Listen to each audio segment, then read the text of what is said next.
জমিদাতাদের পরিবারের লোকজনকে নিয়োগের অগ্রাধিকারের দাবিতে খড়গপুর শিল্প তালুকে জনরোষের চেহারায় বিক্ষোভ মিছিল সহ কারখানার গেটে প্রতিবাদ সভায় সামিল হলেন এলাকার ৭ মৌজার জমিদাতা পরিবারের সদস্যরা। ১৬ নম্বর জাতীয় সড়ক সংলগ্ন রূপনারায়ণ মৌজার বড়াডিহা থেকে মিছিল শুরু হয়ে শিল্প তালুকের মধ্য দিয়ে পরিক্রমা করে বিড়লা গ্রাসিম ইন্ডাস্ট্রিজ লিমিটেড কারখানার গেটে চলে দীর্ঘক্ষণ বিক্ষোভ সমাবেশ।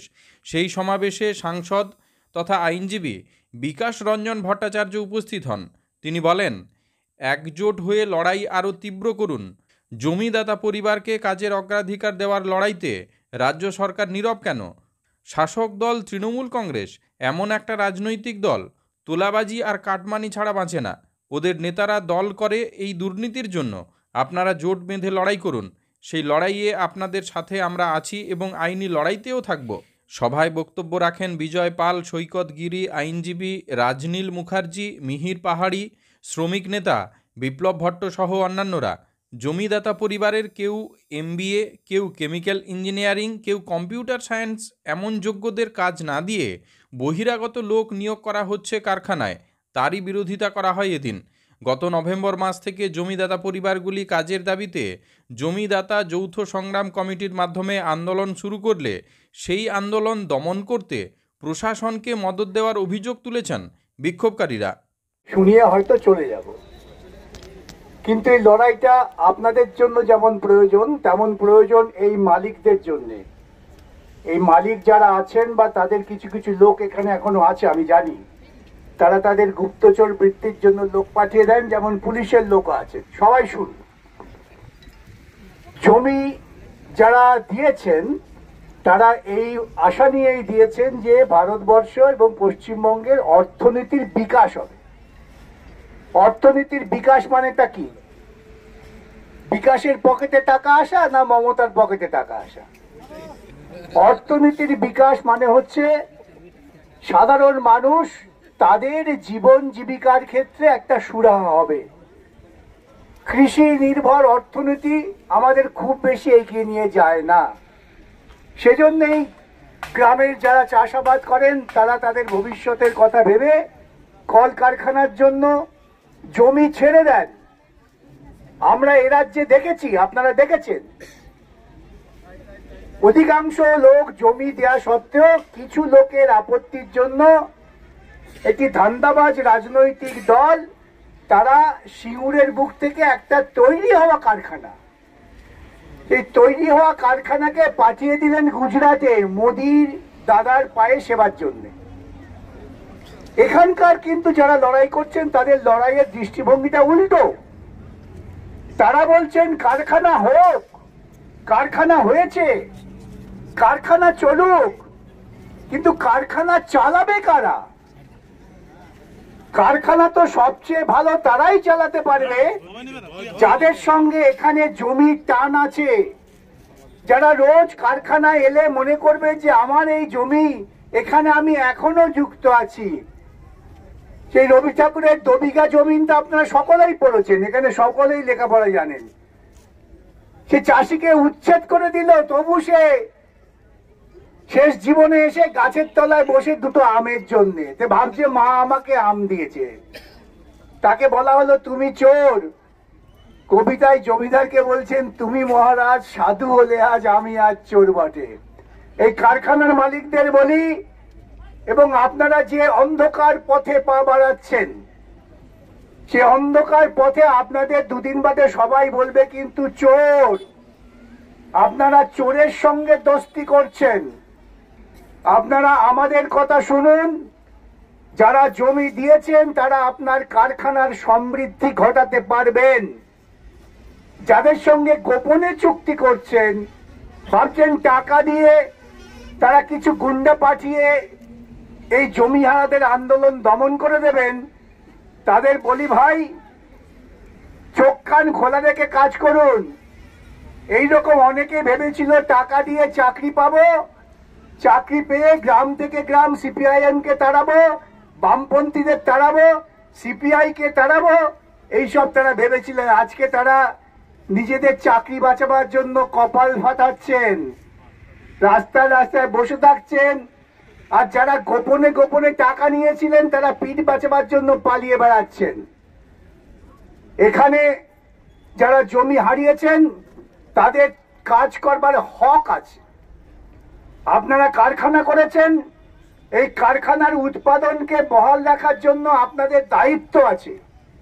এই দায়িত্ব এবং হক এই দুটোর যদি মিল হয় তবে শ্রীবৃদ্ধি ঘটে।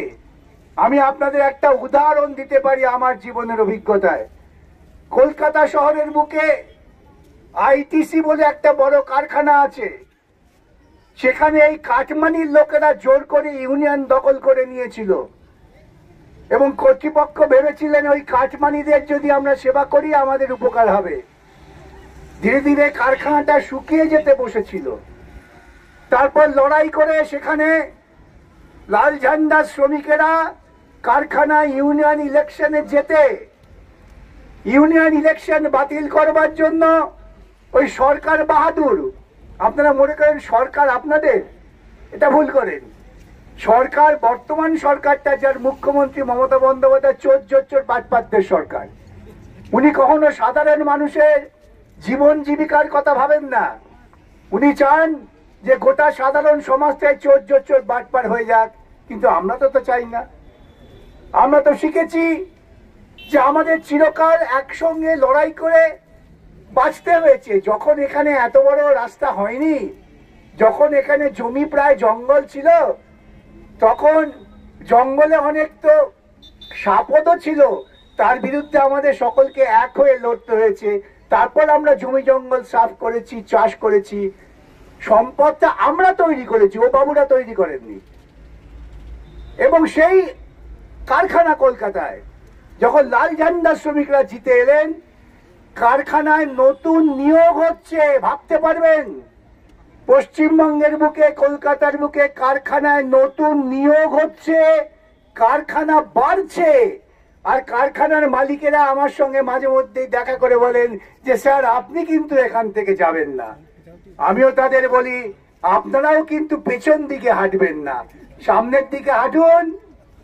আরো বেশি বেশি করে আমার ছেলে মেয়েদের কাজের ব্যবস্থা করুন। যোগ্য কে ঠিক করবে যোগ্যতার মান বলুন তো? এই যে আপনারা সবাই চেঁচালেন যোগ্য যোগ্য, সবাই যোগ্য, প্রত্যেকটা তরুণ যোগ্য, তার শ্রম দেওয়ার ক্ষমতা আছে। শুধুমাত্র স্কুল কলেজের ডিগ্রি যোগ্যতা নয়। তোমাদের যদি মনে হয় যে আমার নির্দিষ্ট একটু কাজের জন্য কেন ট্রেনিং দরকার, তোমাকে ট্রেনিং এর ব্যবস্থা করতে হবে। মালিককে দায়িত্ব নিয়ে আমার এখানকার তরুণ ছেলেদের ট্রেনিং এর ব্যবস্থা করতে হবে, এটাও দেশের আইন।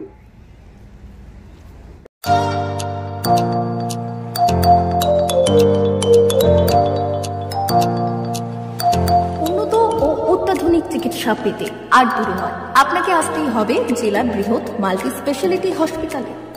ওম হসপিটাল, ললাট, পশ্চিম মেদিনীপুর। এখানে পাবেন 24x7 এমার্জেন্সি সার্ভিস। এখানে চিকিৎসার ক্ষেত্রে সমস্ত রকম অত্যাধুনিক পরিষেবা পাবেন।